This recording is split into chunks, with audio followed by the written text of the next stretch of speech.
Hey everybody, thanks for joining me. My name is Martin Caballero. I'm the managing editor at BevNET.com. Today I'm going to be talking with Eddie Simeon and Jamari Pinker, the co-founders of Hella Cocktail Company. We're going to be talking a little bit about their recent launch into Whole Foods with their bitters and soda product, and talk a little bit about how they're sort of dealing with this situation with the pandemic affecting both retail sales and obviously on-premise mixologists, bars, and restaurants as well. So guys, thanks first of all just for joining me today. And how are you guys doing? It's fantastic to be here. Luckily, we're all healthy and safe at home. Yeah, we're doing well given the times. We're pushing through. Great. So we do have some good news to report here. First of all, is obviously getting the bitters and soda product that you guys launched last year into Whole Foods nationwide. It's a big step. What does this mean for you guys as a company? Getting into Whole Foods is a huge milestone for any brand. But bitters is kind of a strange category. So hopefully it's an indicator that there is an audience that's ready for sophisticated, non-alcoholic, ready to drink beverages that are part of that imbibing and cocktail experience. Well, I'm glad you brought that up because it is a new product. It is sort of creating a different kind of category from an experience that maybe people are familiar with from using the bitters on their own. And I'm just curious, what have you learned about the product and about the type of consumer that's using the product from its initial introduction into the market? Initially going into it, we thought that it was only going to be like cocktail nerds and spirits heads that were going to be interested in trying the bitters and soda. But what we learned pretty quickly was that the connection to whole spices and herbs and plants that actually have health benefits also connects with people who believe that food is medicine. And so we've learned that the early adopter for the beverage is an audience that's kind of the intersection between the better for you movement and the cocktail space. And it's kind of a weird line to walk because we don't believe that imbibing is necessarily, good for you. It's not alcohol is not a health food after all, but we do use real ingredients that are higher quality. Our bitters, which are actually used as a component ingredient in the bitters and soda, are the world's first line of non-GMO bitters. And so connecting the quality and health benefits of the ingredients actually feels very relevant in the cocktail space these days. So that's one of the things that we're learning. Has that affected at all how you guys are approaching the marketing or the way you're communicating about the product? Is it more maybe tilted towards emphasizing those kind of qualities? The way we position the product to solve for more than one type of consumer is by solving for the occasion that we want them to enjoy the beverage. And so instead of saying to ourselves, it's for this type of consumer, we said it's for everyone at this time of day.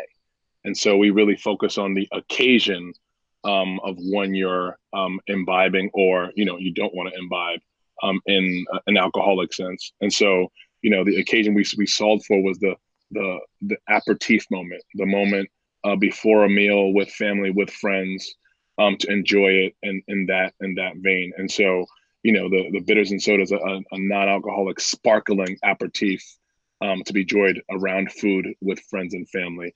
And so when we speak about it like that, you can choose to add spirit if you'd like, but you don't have to, and you can decorate it around that occasion in a beautiful way.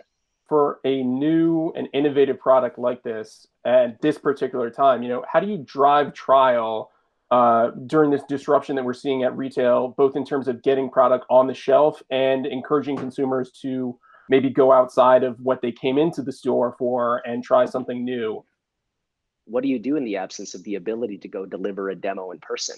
I'll just tell you that we were ramping up a series of samplings in Whole Foods with the launch before everything shut down with coronavirus. And so our plans are to deploy a bunch of different tactics. Firstly, doing everything that we can to maintain a personal connection with people who reach out to us over social media and through our newsletters, making sure that we're continuously making ourselves available digitally.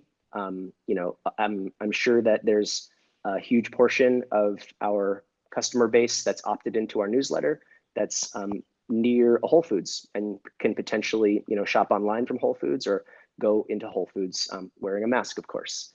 And so that's one way that we can encourage people to go out and try it. But of course, that doesn't get the sample in their hands. So we're in the process of evaluating other in-store merchandising promotions, if that's an option, as well as working with our partners like Presence Marketing, who have boots on the ground and can go to the accounts and develop those relationships in partnership with Hella. Yeah, I would like to add to that. I think another tactic that we've been using more on the cocktail side, and we think it's going to be very applicable for the bitters and soda, is using and working with our partners in the spirit space to help accentuate the story. So we work with, the likes of Bullet, Bourbon, and Kettle One Vodka, amongst others. But point being, making sure that people understand that cocktailian pairing between the bitters and soda and a spirit is what we're also working on to kind of tell the story and tell the narrative, so that you may be thinking about how to get that awareness and trial, and we may utilize obviously the spirit partners to make that happen. Obviously with people shifting to at-home consumption, have you guys sort of integrated more of the mixology and education into the platform that sort of help people use this product at their home bars, being that they can't go out? Definitely. Seeing people make connections and create space to be with each other virtually through cocktails has been a really interesting opportunity for us to consider what is Hella's role in people enjoying drinks at home, whether it's with the people that they are quarantined with or with friends and loved ones over video. We have been doing a program called Bar Chronicles. Bar Chronicles is a video series hosted on Instagram Live, where we essentially hire out-of-work bartenders for a shift to join us on Instagram and talk about a cocktail recipe that they're making and talk about their experience and talk about their culture at their own bars. So that's been one way to kind of connect to the community of bartenders and also share the kind of the cocktail culture at large with people who are at home. Eddie mentioned the variety packs, which I think are awesome, but we're also trying to find ways for people to participate in virtual happy hours by using hopefully what we'll be launching soon, which is a gifting platform and a sharing of a virtual happy hour, so that you can log on to our site and then figure out who you want to be in your virtual gift, your virtual happy hour, and then gift them or allow them to buy all the same ingredients and accoutrements so you guys can all have the same shared experience. So I think that's something that we're working on right now that'd be really interesting, especially as we see the virtual components maybe not go away for some time, if at all. And so we want to definitely be part of the virtual happy hour community as much as we can. Well, that's an interesting point there. I mean, no one really knows how long this situation is going to last, but when you guys are thinking about these sort of digital interactive kind of things that you're working on now, are you guys planning on this in terms of the long term? This is going to be something that's going to be incorporated into the brand for the future, or is this sort of to bridge a gap? Well, it's interesting. It's a great question. Hella was always built on education and hospitality. And so education and teaching the at-home bartender the tools they needed, depending on what part of the journey of imbibing they were on. We've always been there to do that. And so we don't see this as a pivot at all from our strategy. It's just another vessel and another opportunity to speak to the consumers about what we were already doing. So we're just doubling down on our ability to communicate in the channels at which we use. So I think we're, a lot of people are talking about how at this point, you're being forced to move faster down the pipeline you were already walking down. And I think that's exactly what's happening to us, is we're just moving faster down the tunnel that we were already creating. So that's exciting for us. Nobody really knows as well, what the cocktail bar experience is going to look like in this sort of post-COVID world. But how do you guys see your role as a company sort of supporting the on-premise business, whatever it looks like when it does come back? I think the way we want to continue to support the on-premise is really going to be dependent on their opportunities and the way they come out of this. Fortunately for us, we make a certain product that is essential in making a proper cocktail. Again, we've already thought about different pack size changes that we've already come up with that we service to hotels and airlines for the mini bars and mini fridges.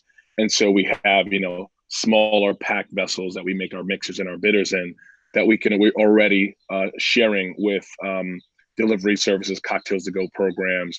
And that's something we see as going to, potentially an opportunity that will open up. And hopefully we'll be ready for it if it does go gangbusters. But that's one example of how we're geared and ready to pivot in terms of helping and providing resources towards the bar restaurant community when it goes live. So you guys are both in LA right now. I know your partner is on the East Coast, so kind of running the business virtually from both sides of the country. Just curious, based on your experience, if you guys have any advice or insight for beverage entrepreneurs out there during this time. Really make sure that this is something that you have the stomach for. If you are really early stage and getting started for, they say it's a 10-year business, and that is certainly true, depending on what your goals are. If your goal is to create, an awesome product that you want to make and have a lifestyle to support, make sure that is the way that you're building your business and pricing your product. If you want to grow your business and bring in partnerships and get to a point of larger commercial scale, make sure that that's your goal and that you're aligned with all the stakeholders who are involved. Some of those early points that are fundamental in making sure that you are validating your idea and it's aligned with who you want to be, because being an entrepreneur is a very personal thing. It touches everybody in your life when you choose to take on that kind of entrepreneurial risk. Well said. I think the things that I would like to add about my advice to entrepreneurs or people who are thinking about it or especially in this time, meet more frequently virtually if you can. We've actually stepped up our meetings a lot more so we can see each other, emotionally connect, which is something I probably personally wouldn't have thought mattered as much as it actually does. And so I'd encourage people to meet more often, to visually see each other more often at this moment. The other thing I think is important is to really start to understand as an entrepreneur that uncertainty, to Eddie's point about risk, is actually part of the journey. And one of your jobs as an entrepreneur is to actually become as comfortable as you can with uncertainty, because that's the only way to really thrive as an entrepreneur. And I think this moment is another example of that, right? As an example of like how uncertain things can be. And if you are the more uncomfortable you would be in this moment, it's harder to run the business, right? It's going to be harder. And so the practice of not knowing, the simple things in the business prepares you for the larger risks, but also prepares you for taking advantage of the opportunities that come along. So I'd say, just being understanding of the fact that the all business environments have some level of uncertainty, and being ready to weigh those depending on what's going on. That's great. Well, definitely some uncertainty, but it's great to see that you guys are still hustling and still pushing ahead. So Eddie, Jamari, thank you so much for your time. Hope we can chat again soon, and stay safe out there. Thanks, Marty. Thanks, buddy. Talk soon.